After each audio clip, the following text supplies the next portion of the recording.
Welcome to the 294th episode of the Reading and Writing Podcast. I'm your host, Jeff Rutherford. Stay tuned for my interview with Tiffany Yates Martin, author of the book Intuitive Editing, a creative and practical guide to revising your writing. Stay tuned for the interview.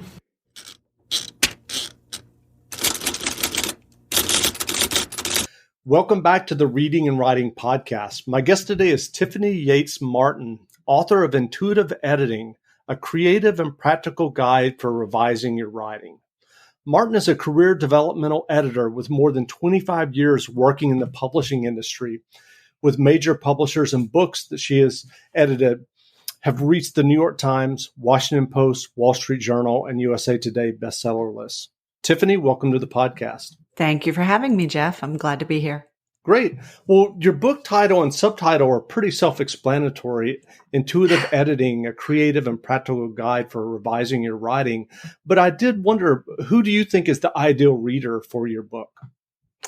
Oh, that's a good question. First, thanks for the compliment, because I can't tell you how much I struggled with the title, and I shop tested it and I asked a bunch of authors. I had originally, from the time I was writing it, I intended to call it The Best Version of Your Vision, which is something I say a lot in my editing work, which is kind of the point of an edit, is to find the best version of the author's vision. And I thought, oh, that's the best title. And I shop tested it with all these people, and everybody said, no, it sounds like a book for ophthalmologists. It doesn't tell us anything. So then I spent, I can't tell you how long, trying to find something that basically said what the book was about, so that you couldn't have said something better. Who's the ideal audience? I say in the introduction that this is, it's written primarily toward fiction writers, for starters, but it does also, a lot of the storytelling concepts will always apply to nonfiction, as I'm sure you know yourself, because storytelling is storytelling. And especially narrative nonfiction, you're telling a story. So character is the people who actually experience the thing you're writing about, and plot is what really happened, and stakes are essential to show, no matter whether it's true or in your imagination. But I also was really mindful of trying to write this specifically to be helpful for not only more beginning authors who are just maybe learning the craft, but also, I work with a lot of writers who've been at this a long time, and I wanted to be able to create a resource that was helpful to them too. So it's not so much geared toward, here's a technique to use for people who don't have a technique. It's really, let's find what your technique is. Here's a way to help you find what works best for you, your writing, your story. Great. Well, can you tell us a little bit about your background and career as an editor and working in book publishing? Yes, I kind of came in I always joke, I beat down the back door. I was an actor in New York in the early 90s. And like pretty much every actor in New York, I was waiting tables and didn't want to do that forever. And also wanted a little more flexibility for when I did out of town shows. So I majored in English. And I guess I subconsciously knew where my interests lay before I actually knew. And so I found in the newspaper, in the New York Times classified section, there was an ad that said, get paid for reading books, send us $25. And so this is $25 that at the time was a fortune for me. I was living in a women's residence. I was literally eating brown rice from Chinese restaurants with the free soy sauce on it that they give you, because that's all I could afford. But I thought, all right, I'm going to try it. And sure enough, it's filled with all this great information on how to contact the managing editors, how to teach yourself copy editing and the proper copy editing marks, which is how I started, what the tests might have on them, what the industry standard books are. So I spent days in the library looking up, because this was before the internet, kids, looking up all these managing editors at the major publishing houses. And I started submitting my resume to them and took the tests. And then I started working as a copy editor.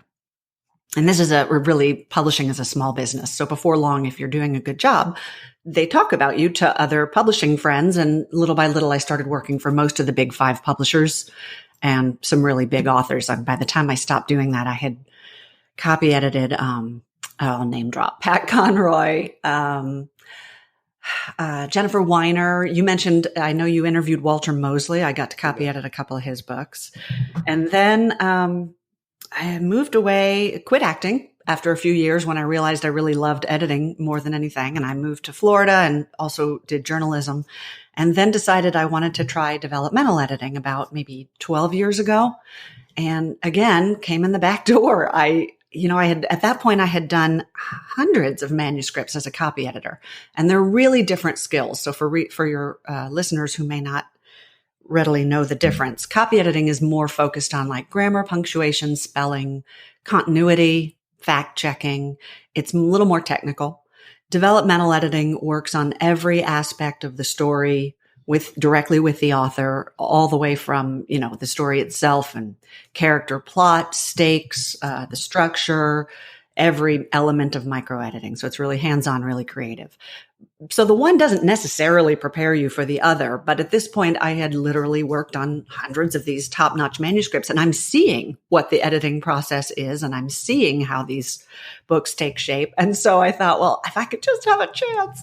So at that point I was living in Austin, and I happened to have copy edited Sarah Bird, who's a wonderful author who was with Knopf at the time. And now she's with St. Martin's Press. And she was a friend. She'd become a friend. And so she had a new book. And I said, hey, let me developmental edit it. I'll do it for free. And, with nothing to lose, she says, okay, sure. Why not? And luckily it went really well. And we found sort of a structure thing in there that really helped her tell the story she wanted to tell in the way she wanted to tell it. And she was really pleased. And just like publishing is a small business, authors are a small community, and she told people and they told people. And before I knew it, I was working like crazy. And now I also work with major publishers as well as directly with authors. Wasn't that the longest answer to a simple question? No, but it was good. It was what was needed. So what are your earliest memories of reading in books? That's a good question. I have two of them. I have always read. I have a picture that I used to try to hide that my mom has of me, probably 9 years old, too old for this, buck naked, sitting at my desk reading because I had a curfew. I had to be in bed by a certain time. And in order to read up until the very last moment, I would sit at the desk and take my clothes off as I was reading until I was all ready so that when it was bedtime, I could just lurch toward bed. And writing, recently I had a English teacher who was profoundly influential for me in a lot of ways. And she recently sent me a packet of papers of mine that she had kept. And in them was a autobiography I had written. God, this was I don't even want to know how young. And it was called My Autobiography of Me. I Wrote It Myself. And it was full of fascinating tidbits like, I like eggs. Yes. And it was bound and it was illustrated, and I did like back cover copy. So you were fated. I joke, word nerds are not made, we're born. Yeah. So I know that in screenwriting and in the film world, there are several books. I don't have the title at hand, but I know if anyone's familiar with screenwriting, they're familiar with what I'm about to mention.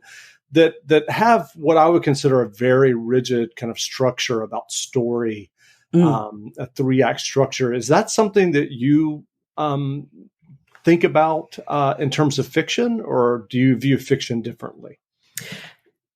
I think, may I say the name, or are you trying deliberately? No. Yeah, I think you're talking about Save the Cat. And there's a bunch of stuff like that. Like Michael Haig is a favorite writer of mine, and he has one called Writing Screenplays That Sell that I think is brilliant. He talks about the 6-stage plot structure, but it's basically built on that same framework, as is most conversation about story, because there's a reason we write this way. The human brain is hardwired for story, and we have certain expectations.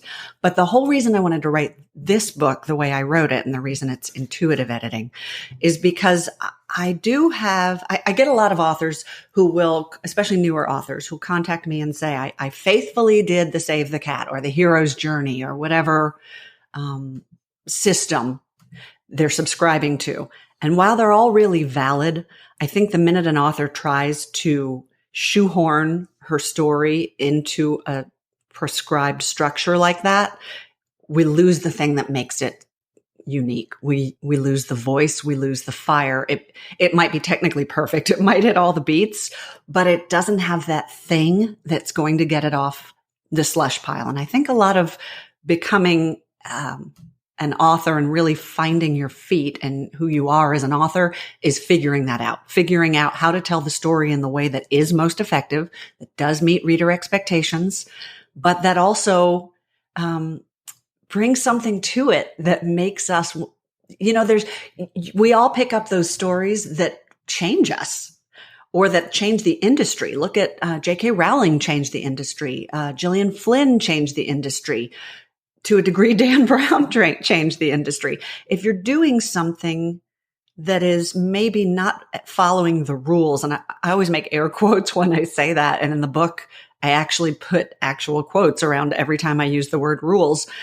I don't think that creativity is best bound by rules. So while you can keep those things in mind, and I do incorporate the theories in what I talk about with intuitive editing, a lot of it is finding what works best for you. And how to do that is what my book is focused on. Great. And how do you recommend for writers to shift from writer brain to editor brain? And how can a writer train their editor brain? That is something I have been putting a lot of thought into lately because I'm creating an online course about that, and I've been doing webinars about it. One of the things that almost every creative art or skill does is study the masters. Artists do it, musicians will do it, even athletes will sit and watch, play-by-plays of great games and great plays. And readers are always told readers read, but we're not always told how to read. And so in the book, I have a chapter on how to learn to read analytically. I do a presentation on that. Like I said, I'm creating some online courses on that. But the biggest shift and one of the biggest skills in editing, you can learn to edit your own work to a degree, but to a pretty large degree, if you can master that skill, switching from, as you put it, and as I call it in the book, writer brain to editor brain. And the trick is finding a way to get objective. The reason an editor brings something valuable to your work is because we're not automatically filling in all the blanks that you are as the writer because you know the story so well. You know it inside and out. So as you're reading it, you're not necessarily seeing what's on the page. You're seeing what you intended to put on the page and what lives so vividly in your head. And the editor helps you meet that, connect those two lines. So is this thing that you think you're saying, is it actually on the page? So there's a few things one of the first chapters in the book, I talk about just some tricks for getting objectivity. Most of them are things you've probably heard before. The best one is time. If you can finish a story and walk away from it for even a week, even a few days, you'll be amazed how fresh you come back to it. But I also talk about doing it someplace different. If you always write at one desk, go edit at another one, read it at another one, or go to a coffee shop, not in the days of COVID. Do it in a different font. Use a pen name, like put a fake name on the front, not a real author, but just a made up name. It's the strangest, silly little brain trick, but little things like that sort of trick us into thinking we're not reading our own work. And it does give you fresher eyes, or have it read to you. Or there's a lot of speech to text programs, right, where you can just have your book read aloud to you, because hearing it gives you a different perspective than reading it. You can print it. If you're used to working on the computer, you can read it on your e-reader. That's a really good one, because when you're seeing it on your computer, it's formatted usually in manuscript format. When you put it on your e-reader, suddenly it looks like a book, and it gives you that kind of like, oh, this is something different. But then once you do that, once you get the objectivity, what do you do with that? And so I adapt a method that one of my editing heroes, Saul Stein, talks about. Do you know who he is? Have you read him? Yes, I have. Oh my gosh. I love him, and Max Perkins are like, that's editor rock stars. He has two books that I absolutely love, and his technique is called triage. I don't exactly subscribe to the way he does it, but what he recommends that I do adapt and think is brilliant is most of the time, the way that writers edit is they finish the book and then they go back, manuscript, not a book till it's published, and they read from the beginning and then they start polishing. And so what happens is, first of all, you get a really well polished beginning that may not hold up quite as tightly for the rest of the manuscript, but also you lose your objectivity every time you go back and do that. So his triage method is basically just what it sounds like, is start with the bleeders, so the way I've structured the book is element by element. So we start with like the major macro editing, storytelling elements of character and plot and stakes. And then the micro editing, which is things like suspense and tension, or showing and telling, point of view, the structure, backstory, stuff like that. And you go in and find your biggest holes and you just plug them. And it sounds incredibly counterintuitive, but by doing that, you're fixing the major issues that are keeping it from being as effective as it can. So when you do go back, and every time you reread it, which I do recommend doing the way I, as an editor, or anyone reading it would do, which is like a reader. Instead of sitting there analyzing and fixing as you go, every time you go through to see what you have, just read it like a reader. And by doing the triage method, it allows you to keep the freshness so that you're able to bring as much objectivity to it as possible. Great. So what is your approach to characterization with the writers that you work with and in your book? And what do you view as the importance of characterization? I think it's the foundation of story. I work with another editor at a publisher, and he and I always joke that we're the character editors, because what I always say is readers don't care what's happening until we care who it's happening to. And that means something different in various genres. In a James Bond book, it means, does he have cool toys, and is he creative and clever, and can he outfox the bad guys, and what's he going to do to get out of this, and is he successful with the women? It's not maybe as deep as a book like right now I'm reading The Vanishing Half by Britt Bennett. And so that's got really deep character development. The trick is to be able to create someone that not necessarily the reader can like. We don't have to like our protagonist, but we do have to invest in them. And that usually means relatability in some way. I have an article, if listeners are interested, I write for a lot of different outlets, and then I collate them on medium.com under my name. And I have one where I talk about this specific issue, which is how to find traits that will allow your characters to speak to readers, even if they're not likable, what kinds of things we invest in. And it's things like maybe they have good intentions. Maybe they're really good at something. Maybe they're funny. There's a lot of different ways you can get them to do it.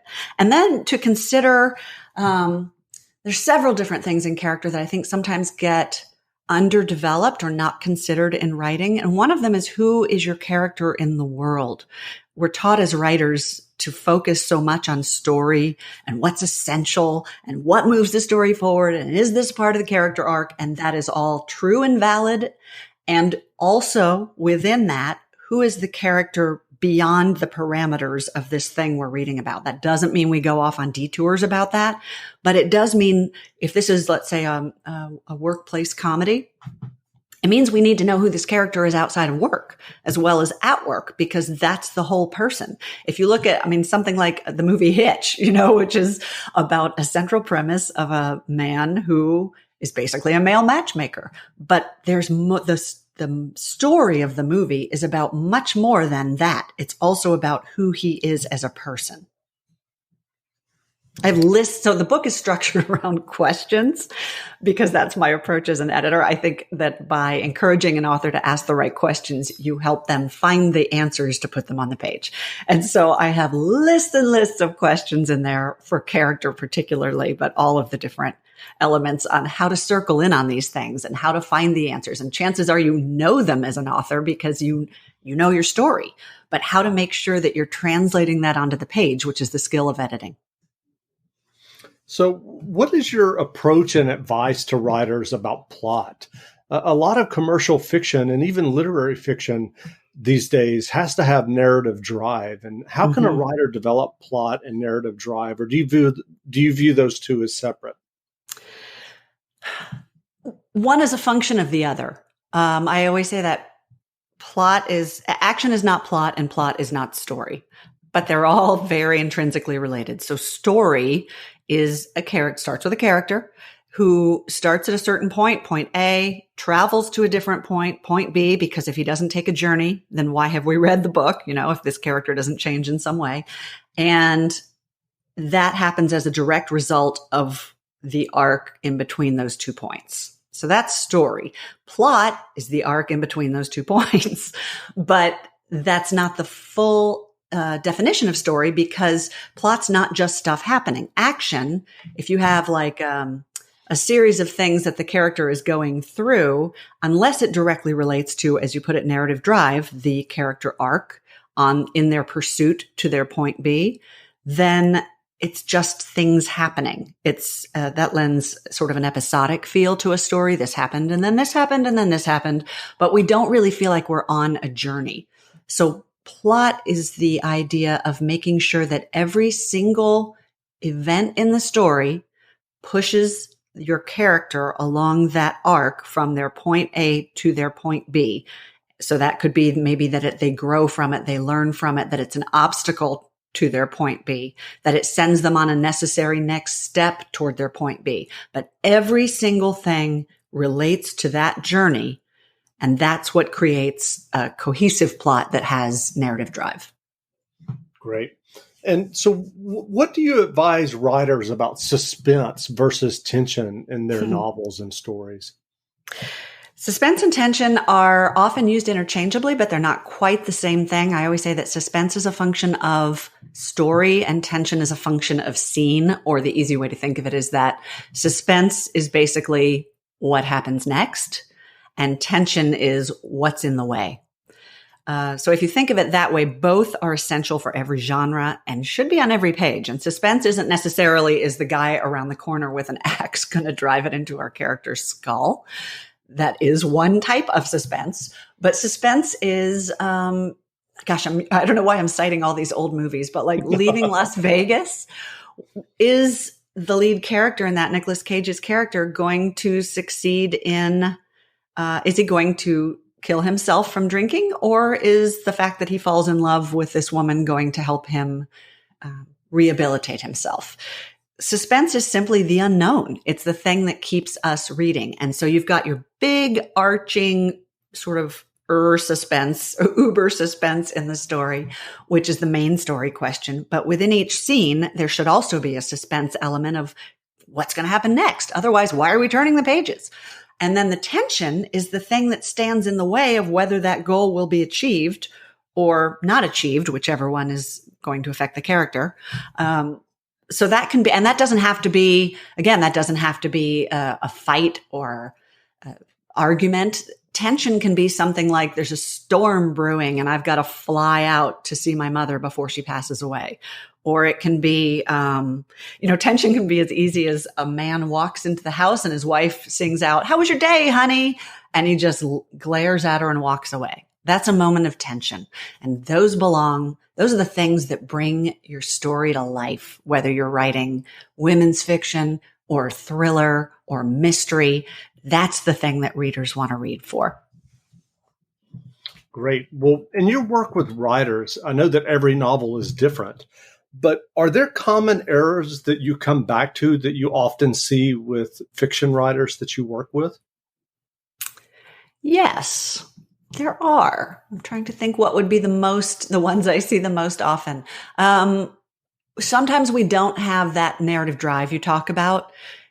A lot of time, I work in a lot of women's fiction particularly, and so I see some really beautiful character development, but sometimes we lose that. You need that push, you need that reason to keep going and follow this character. No matter how interesting a character is, we need to see her wanting something desperately or not wanting something desperately, wanting to avoid something desperately for us to have a reason, something to invest in, something to root in. I have a presentation I do called the 10 biggest mistakes authors make. And it's basic stuff like, people talk about showing versus telling, and it's not a cage fight. We need both. Are you using the right one in the right place in the most effective way for your story? Are you in point of view that puts the reader behind the eyes of your character so that we feel we're living this story with them? Or is there a level of remove where you've kind of unconsciously adopted this narrative, narrative voice, this observer voice that keeps us at arm's length? Is the point of view consistent? Are the stakes high enough? That's a huge one. Characters have to want something desperately, and there have to be meaningful consequences for whether they achieve it or don't achieve it. So if you have someone, she might lose her job. Well, okay, but those stakes aren't very high objectively, because theoretically she could get another job, or maybe she didn't really like this job, or maybe she deserves to lose the job. We have to fully understand why this is urgent right now and why we're reading the story. That's like a small handful of a million little potholes in the road that are sometimes hard to see on your own. Sure. Well, I noticed on your website that you're currently closed to new clients. If someone is listening and thinking about buying your book and they're working on their own novels, do you have specific recommendations on how they can self-study and improve their editing skills to hopefully improve their novels and get them published? I do. Well, that's the whole reason I wrote the book.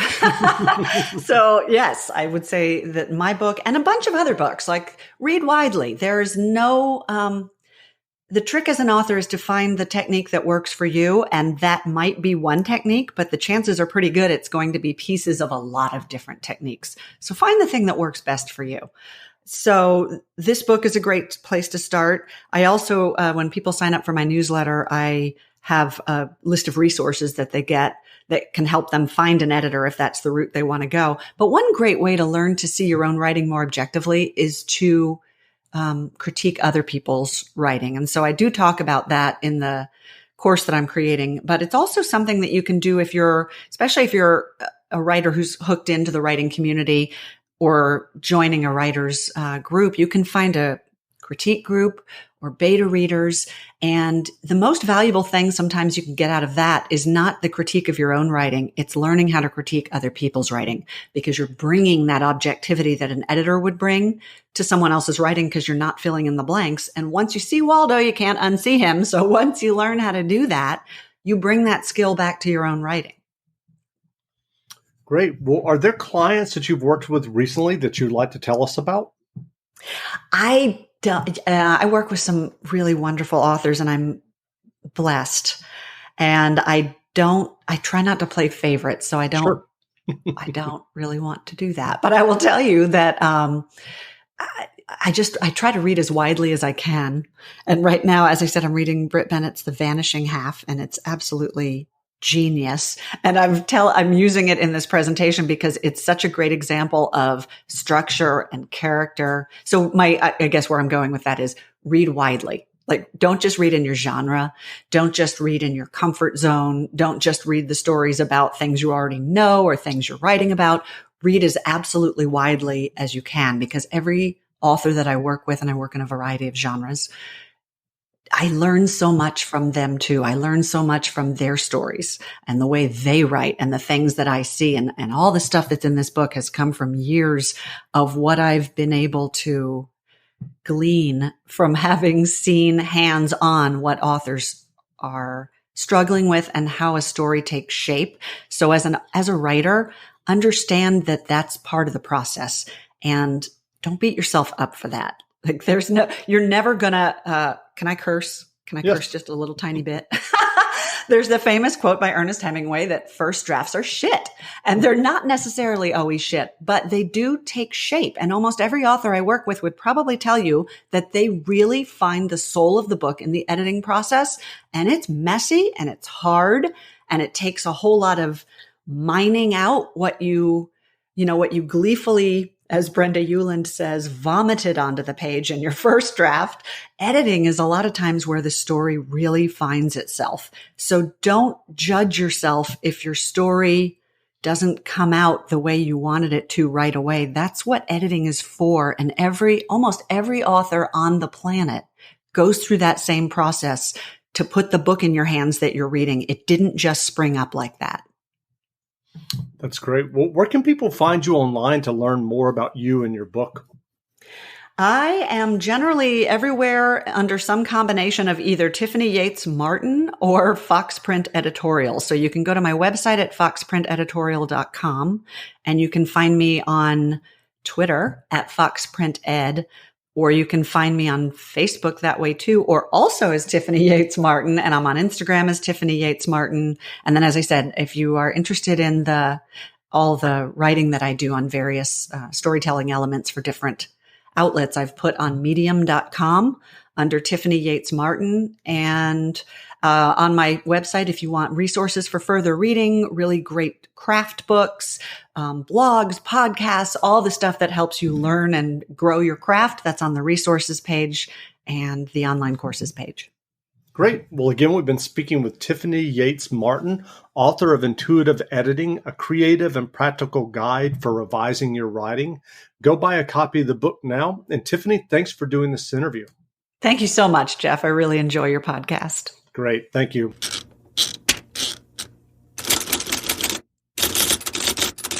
If you're new to audiobooks, they're the perfect way to get more books into your busy life. Listen to audiobooks during your commute, while doing chores, walking the dog, or just relaxing at home. All you need is a smartphone and the free Libro.fm app. If you already love audiobooks and don't know what to listen to next, check out recommendations and curated lists from people who know audiobooks best, your local bookseller. Reading and Writing Podcast special offer: get 2 audiobooks for the price of 1 with your first month of membership with code RWPodcast. That's code RWPodcast for 2 audiobooks for the price of 1 for your first month of membership at Libro.fm.